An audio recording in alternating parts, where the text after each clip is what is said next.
अच्छा एक बात बताइए आयशा, एक्टिंग का शौक है आपको? जी। कोई कौन सा मीडियम आप प्रेफर करेंगे, फिल्म, रेडियो या टीवी? टीवी। कौन आपकी इंस्पिरेशन कौन है एक्टिंग में? मायरा खान। मायरा खान। क्या पसंद है आपको मायरा खान में? एक्टिंग स्किल्स बहुत अच्छे हैं उस बंदी के, बहुत अच्छे हैं। सुना है कि जो मायरा खान करती हैं आप फॉलो करती हैं उनको? जी। सुना है वो वॉशिंग मशीन बहुत अच्छा चलाती है, आप भी चलाती हैं? नहीं, क्यों?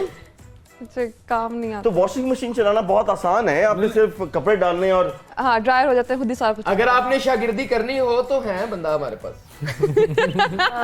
हर हफ्ते घर में लगाते हैं माशाल्लाह माशाल्लाह। एक गर्मी आउण तो पहला भी कंबल धो लेंगे। अरे भाई हम सफाई पसंद लोग हैं, हर हफ्ते क्या मतलब, हर रोज, हर घंटा, डेली, रोज यहाँ से जाके लगा लेते हैं। हाँ जी।